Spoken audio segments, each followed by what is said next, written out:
हमारे चैनल में आपका स्वागत है, आपका खैर मकदम है। सोशल मीडिया पे, फेसबुक पे तस्वीर एक शाये हुई है, घूम रही है, जिसके अंदर आपने संभाजी नगर औरंगाबाद की जो लड़ाई को लेकर जो कोर्ट में आपने याचिका दाखिल की है, उसके ऊपर बहुत ही बातें गर्दिश कर रही है। हम जानना चाहते हैं कि आपने कोर्ट में एक केस को दाखिल किया है, तो ये मामला कहाँ तक पहुँचा, इसके बारे में थोड़ा जानकारी दें। 31 जनवरी 2023 को हमारी एक सुनवाई हुई बॉम्बे हाई कोर्ट की बॉम्बे बेंच पे, प्रिंसिपल बेंच पर। और उसमें वकीलों की तरफ से बहस हुई, हमारे वकीलों की तरफ से, कि ये जो प्रक्रिया जो हुई और जिसके तहत नाम चेंज किया गया, उसमें स्टेट गवर्नमेंट ने और एडमिनिस्ट्रेशन की तरफ से बहुत सारी गलतियां हुई हैं। इन्होंने सारे प्रोसीजर को बाईपास करके ये काम किया है और अदालत के सामने ये बात लाई गई कि इन्होंने कोई ऑब्जेक्शंस, सजेशंस भी नहीं मांगे और आज बिल्कुल बेफिक्र होके ये उस नाम को, अभी हालांकि सेंट्रल गवर्नमेंट की परमिशन भी नहीं मिली है, अप्रूवल नहीं मिला है, उसके बावजूद ये लोग इसको यूज़ कर रहे हैं। उस पर अदालत ने सरकारी वकील से ये सवाल पूछा कि आपने ऑब्जेक्शन, सजेशंस मंगाए या नहीं, इसकी हमें जानकारी दे। तो उन्होंने कहा कि अभी हमारे पास ये जानकारी नहीं है, हम आपको अगली तारीख को बताएंगे अपने पक्षकार से पता करके, सरकार से पता करके। और दूसरा जो है उसमें दूसरा मुद्दा ये भी आया कि जो प्रोसेस था जिसको ये बता रहे हैं, वो प्रोसेस पूरा जो है वो गलत तरीके से इन्होंने पेश किया है। तो अदालत ने ये भी सवाल पूछा कि किन नियमों के तहत आपने ये कार्रवाई की, इस सब की जानकारी आप हमको 15 फरवरी को अगली तारीख है उसमें देंगे। तो ये उम्मीद है कि केस अभी शुरू हो चुका है और इंशाल्लाह ये इसमें हमको इंसाफ मिलेगा अदालत से, क्योंकि हमारी लड़ाई ये कोई किसी समाज या धर्म से रिलेटेड नहीं है, जैसे दूसरे कई आप देखते हैं कि राजनीतिक और उसमें पार्टियां करती है। हम इस शहर के रहवासी हैं, हमारी लड़ाई अपनी शहर और अपनी शहर की पहचान को बचाने के लिए है। इसमें हमारे साथ मुस्लिम, हिंदू और बुद्धिस्ट सभी भाई खड़े हैं। इसमें मेरे साथ भी हमारे औरंगाबाद शहर के एक रहवासी संजय वाघमारे जी हैं, हमारे एक मित्र मुश्ताक साहब ने भी एक पिटीशन दाखिल की है, उनके साथ भी मोरे जी और एक शायद खंदारे जी, शायद मैंने नाम पढ़ा है, वो हैं। तो इसमें कहीं कोई धर्म और जाति से रिलेटेड ये मुद्दा नहीं है। जहाँ तक हमारे नज़रिए की बात है, तो अगर ये औरंगाबाद की बजाय अगर ये काशी, मथुरा, अयोध्या या किसी और रामपुर से रिलेटेड भी मुद्दा आता, अगर हम वहाँ के रहवासी होते तो वहाँ के लिए भी हम खड़े हुए होते।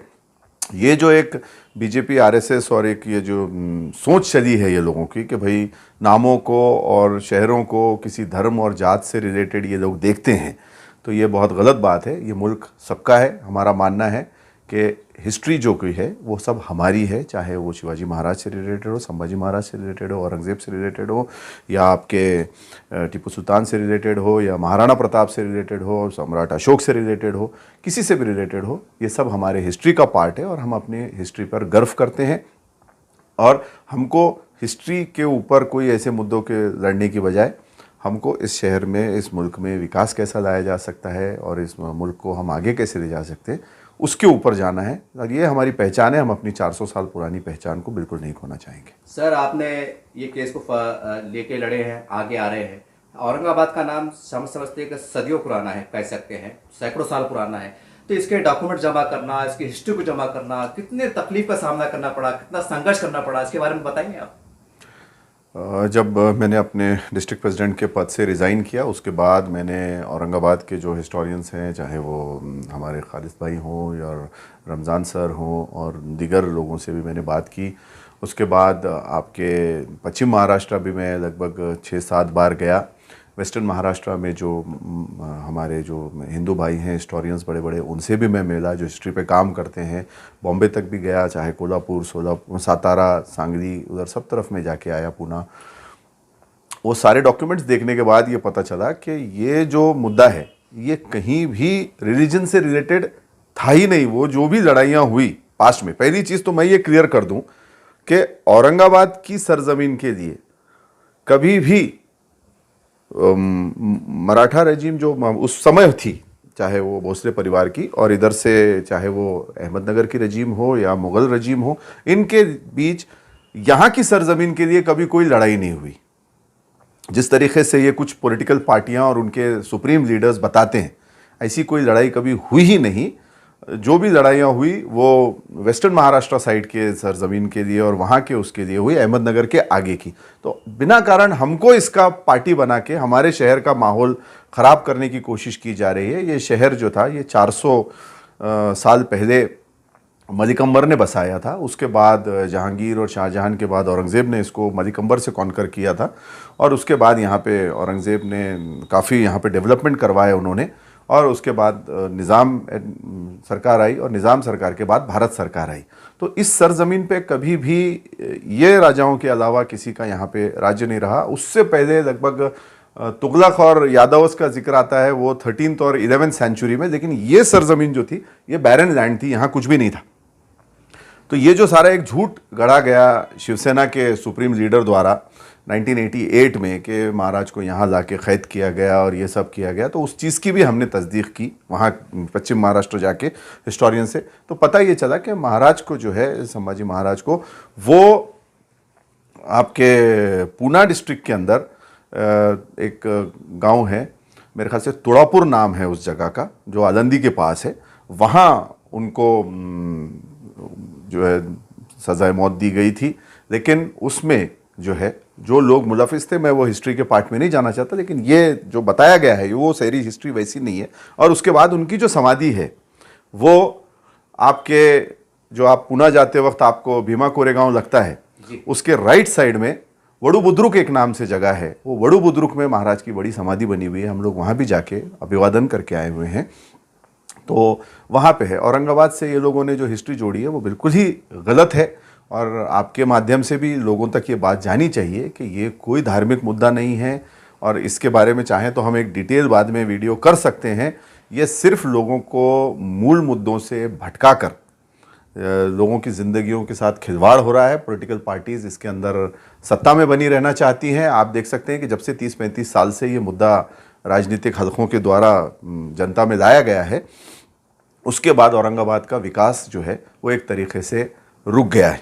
फास्टेस्ट डेवलपमेंट सिटी जो जाना जाता था एशिया के अंदर औरंगाबाद, ये मुद्दा आने के बाद कहीं ना कहीं वो विकास रुक गया और लोगों की ज़िंदगियों के साथ खिलवाड़ किया इन पॉलिटिकल लोगों का। ये हमारा स्पष्ट आरोप है और हम इसके खिलाफ खड़े हैं, अपने शहर के लोगों के साथ खड़े हैं। उसमें हर धर्म के, हर समाज के लोग जो हैं वो हमारे भाई हैं। हम सबके साथ मिलकर इस शहर को फिर से विकास की राह पे आगे ले जाना चाहते हैं। सर, महाविकास आघाड़ी जब सरकार थी, जाते आते उन्होंने एक आनंद फानंद फैसला लिया था और इसका एक केवल इसको संभाजीनगर डिक्लेयर किया गया था। ये इससे भी आप वाकिफ है, आप महाविकास आघाड़ी के आप उस वक्त पार्ट हुआ करते थे।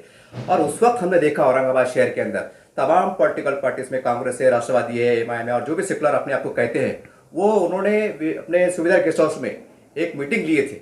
शायद उसमें आप भी थे या नहीं थे, पता नहीं, उसके बारे में नहीं थे आप, लेकिन तमाम पार्टी के लोग जगह आए थे। मेरा सवाल ये है कि जब आप कोर्ट में जा रहे थे तो आपको फोन हो रहा है कि साहब फिक्र ना करें, हम आपके साथ में हैं, हम एक सेकुलर माहौल के साथ चलना चाहते हैं। मैं बहुत खुल के पूछ रहा हूँ।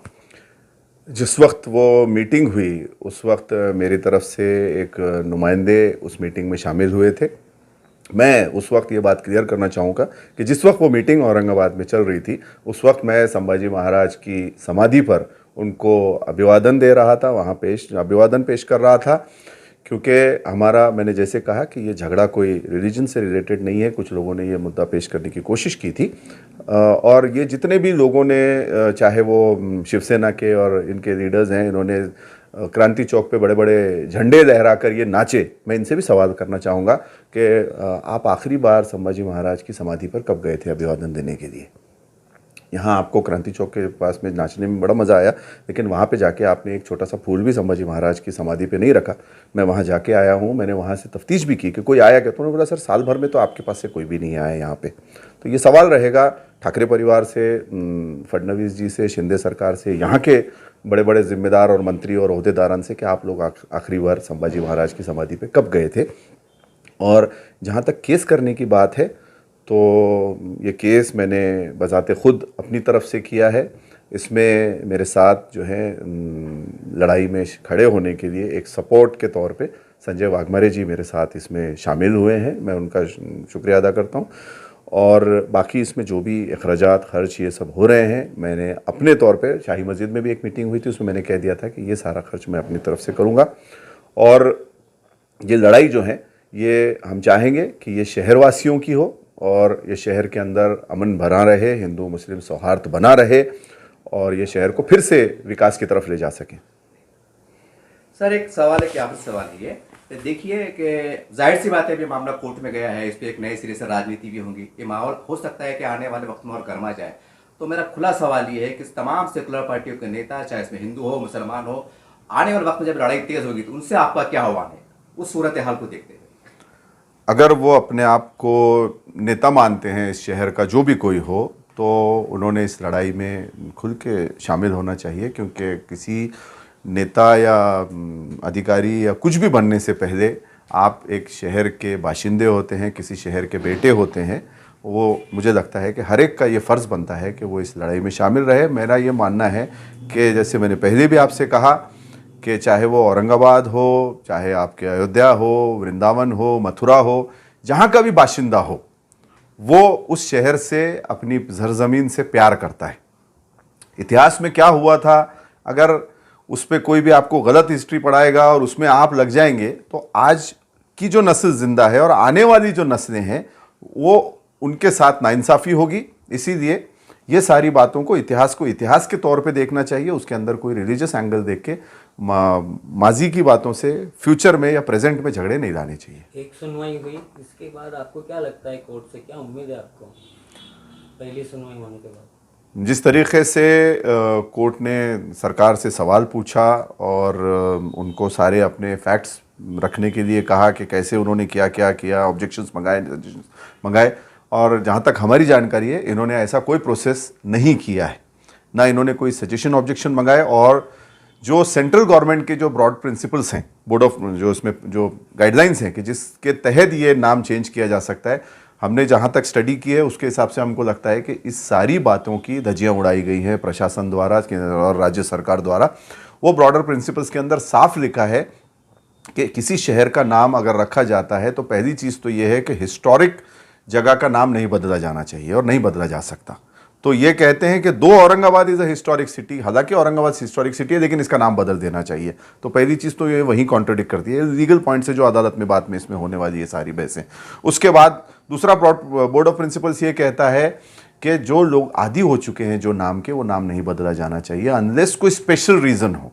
तो उसका भी जो जवाब जो है वो कहते हैं कि एक्स एमपी की डिमांड पे हमने किया है। जहाँ तक हम जानते हैं कि सिटिंग एमपी जब विरोध में है तो आप एक्स एमपी की डिमांड को किस मुद्दे से उसको एक्सेप्ट कर रहे हैं? एक पार्टी की डिमांड पे आपने शहरवासियों से कोई ऑब्जेक्शंस नहीं मंगाए, कुछ नहीं मंगाए और उसको मान दिया। तीसरा उसमें एक और मुद्दा ये आता है कि सेंट्रल गवर्नमेंट की 1953 की ये गाइडलाइंस है सारी, और ये कहते हैं कि हमने उसी पे गृह मंत्रालय की गाइडलाइंस पे चल के ये काम किया है। उसमें यह है कि अगर किसी का नाम रखा जाना है किसी जगह का, तो ये बात को ध्यान में रखना चाहिए कि उस नाम का उस राज्य के अंदर, स्टेट में, कोई गांव या कस्बा भी नहीं होना चाहिए। लेकिन इन लोगों ने ये उसमें ये अपना जवाब दिया है कि इस नाम का कोई शहर जिला इस महाराष्ट्र में नहीं है। हमने अपने याचिका में लगाया है कि 4 इस नाम से तो 7-12 हमको मिली है अलग अलग ज़िले के अंदर। अहमदनगर में है, कोल्हापुर में है, सातारा में है, सिंधुदुर्ग में है। तो हमको ये 7-12 मिली, हमने वो 7-12 भी उसमें लगाई है अपनी याचिका के अंदर। जब 4 ये नाम के गांव और पंचायत सर्कल्स मौजूद हैं, तो फिर ये जो अधिकारियों ने या नेताओं ने ये जो गाइडलाइंस जो उल्लंघन करके जो प्रस्ताव भेजा है, तो इन पे गुना दाखिल होना चाहिए। ये लोगों ने सरकार की और जो भी इन्हें प्रशासन की पूरी दिशा भूल की है और दिशा भूल करके गलत काम इन्होंने किया हुआ है। बाकी भी जो प्रिंसिपल्स है उसका भी कहीं ना कहीं पूरा उल्लंघन किया हुआ है। उसमें डिटेल रीज़न राज्य सरकार को देना होता है कि वो क्यों नाम बदल रही है। कोई पॉलिसी, इन्होंने सिर्फ पॉलिसी डिसीजन के नाम से इसको चेंज कर दिया, लेकिन कोई डिटेल रीज़न ये नहीं दे पाए। तीसरी चीज़, इसमें जो एनओसीज लेनी होती है, जैसे रेवेन्यू डिपार्टमेंट हो, रेलवे हो, आर्कोलॉजी हो, डिफेंस हो, और अलग अलग डिपार्टमेंट्स की, तो वो सारा प्रोसेस 95 में इन्होंने कुछ फॉलो किया था। लेकिन 95 का जो है 2001 में विलासराव देशमुख सीएम बनने के बाद उन्होंने उसको कॉल बैक किया, तो वो तो प्रोसेस ही खत्म हो गया। 2011 में एक ठराव पास हुआ और 2020 में एक ठराव पास हुआ मार्च में। वो जो ठराव पास हुआ उसमें ये सारा प्रोसेस नहीं किया गया, किसी की एनओसीज नहीं दी गई, कोई ऑब्जेक्शन सजेशंस नहीं मंगाए गए। और जो है तो लैंड रेवेन्यू का जो आपका एक कोड है सेक्शन 4 सब सेक्शन 4 जो है 1966 का, ये उसका हवाला देते हैं, जबकि वो ये कहता है कि 1960 के पहले जो शहर बन गए वो उसके अंडर में ये ही नहीं जा सकते, ये इनके ही दस्तावेजों में सारी चीज़ें दर्ज है। तो ये और बहुत सारे पॉइंट्स हैं, अभी तो कुछ भी नहीं हुआ, मुझे लगता है कि सिर्फ हम अभी कोर्ट गए तो ये सारी बातें सामने निकल के आई। अब जब बहस होगी तो इतनी बातें निकलेंगी कि मुझे नहीं लगता कि शायद जवाब देते बनेगा सरकार को इसमें।